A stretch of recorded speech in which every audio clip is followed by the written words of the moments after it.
Assalamualaikum warahmatullahi wabarakatuh. Salam sejahtera untuk kita semua.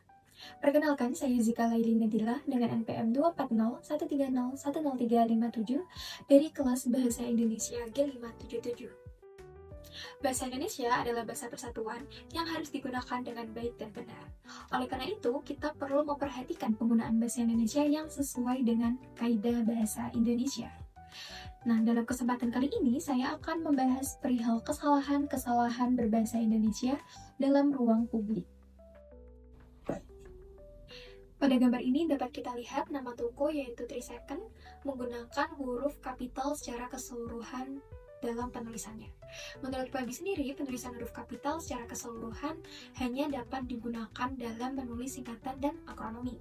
Sehingga untuk pembenarannya sendiri yaitu dengan menuliskan huruf kapital hanya pada awal kata saja, yaitu pada huruf S. Namun, penggunaan huruf kapital secara keseluruhan seperti ini tetap dapat dipertahankan atau tetap dapat digunakan jika nama kata tersebut merupakan atau dipandang sebagai nama merek. Karena nama merek tidak diwajibkan mengikuti kaidah ejaan baku. Dalam konteks branding sendiri, penulisan huruf kapital secara keseluruhan seperti ini bisa menjadi strategi visual untuk menarik perhatian lebih banyak pelanggan. Selanjutnya pada gambar dapat kita lihat nama toko yaitu Toko Buku Bekas Sejahtera, juga menggunakan huruf kapital secara keseluruhan dan menggunakan tanda baca petik ganda.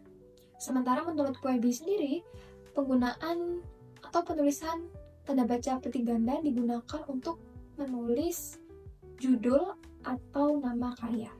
Sehingga untuk pembenaran yang bisa disarankan sendiri yaitu dengan menulis huruf kapital hanya pada awal kata serta menghilangkan tanda baca petik ganda. Namun penulisan atau penggunaan huruf kapital secara keseluruhan dan penambahan tanda baca petik ganda seperti ini tetap dapat digunakan karena dapat menarik perhatian pelanggan. Dengan penggunaan seperti ini, nama toko terlihat lebih mencolok dan dapat terlihat dari jarak jauh. Selain itu, untuk konteks promosi dan papan nama, hal seperti ini dapat menjadi strategi yang efektif. Selanjutnya ada kalimat menyediakan berbagai buku pelajaran, kuliah umum, koran, kardus, DLL.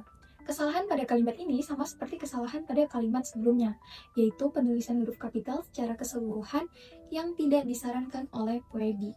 Sehingga untuk pembetulan yang bisa disarankan yaitu dengan menulis huruf kapital hanya pada awal kata saja atau hanya pada awal kalimat saja, yaitu pada huruf M pada kata menyediakan. Selain itu, kalimat ini juga termasuk kalimat yang kurang efektif karena penyusunan katanya yang sedikit janggal. Menurut Puebi, kalimat efektif adalah kalimat yang tidak bertele-tele dan tidak janggal, sehingga maknanya dapat ditangkap atau dipahami dengan mudah. Nah, letak kejanggalan ini terdapat pada kata kuliah umum yang bisa memiliki dua arti, yaitu acara kuliah umum atau buku kuliah umum. Sehingga untuk pembetulannya sendiri bisa diubah menjadi buku kuliah.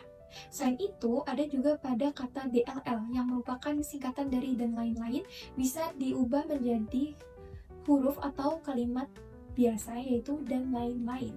Sehingga untuk kalimat pembetulannya sendiri yaitu menyediakan berbagai buku pelajaran, buku kuliah, koran, kardus, dan lain-lain. Namun, penulisan seperti pada gambar yaitu pada kalimat menyediakan berbagai buku pelajaran, kuliah umum, koran, kardus, DLL tetap dapat digunakan karena sebenarnya kalimat ini sudah jelas dan ringkas sehingga dapat memberikan gambaran kepada orang tentang apa yang dijual di toko tersebut tanpa harus membaca terlalu panjang. Selanjutnya ada gambar daftar harga di klinik kecantikan.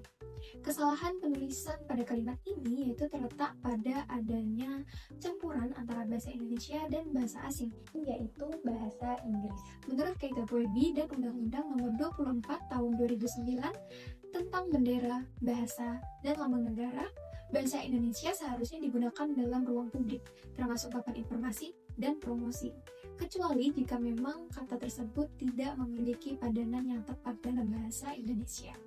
Nah, untuk pembetulan yang disarankan sendiri yaitu contohnya pada kata price list bisa diubah menjadi daftar harga, kemudian manicure bisa diubah menjadi perawatan kuku tangan, Lalu ada pedicure, bisa diubah menjadi perawatan kuku kaki, dan ada highlight rambut yang bisa diubah menjadi selatan rambut, dan seterusnya. Namun, penggunaan kata asing ini dapat tetap dipertahankan karena beberapa istilah justru sudah umum di dunia kecantikan dan sulit dicari padanannya dalam bahasa Indonesia. Selain itu, kata asing ini bisa meningkatkan daya tarik komersial dan memberi kesan profesional kepada pembeli. Kesalahan lain terdapat pada penulisan harga yang menggunakan huruf K. Contohnya seperti 100K, 200K, 300K, dan 800K. Penulisan seperti ini merupakan bentuk tidak baku dalam bahasa Indonesia. Karena dalam penulisan resmi, harga sebaiknya ditulis dengan lengkap dan menggunakan titik sebagai pemisah ribuan. Sehingga untuk pembetulan yang bisa disarankan yaitu dengan menulis atau mengubah 100K menjadi Rp100.0000 atau Rp100.000. Kemudian untuk 200K bisa diubah dengan atau menjadi Rp200.000 atau Rp200.000 dan seterusnya. Namun penulisan seperti ini tetap dapat dimaklumi dalam konteks promosi informal karena lebih ringkas, cepat dibaca, dan mudah dipahami bagi pembeli yang sudah tidak asing lagi dengan istilah tersebut. Dari pembahasan tadi, kita dapat menyimpulkan bahwa penggunaan bahasa Indonesia yang baik dan benar sangat penting bahkan dalam hal sederhana seperti papan nama dan juga iklan. Mari kita terus membiasakan diri untuk menghargai dan menggunakan bahasa Indonesia yang baik dan benar sesuai dengan kaidah agar tetap menjaga kebanggaan bangsa kita yaitu bahasa Indonesia. Sekian, terima kasih. Wassalamualaikum warahmatullahi wabarakatuh.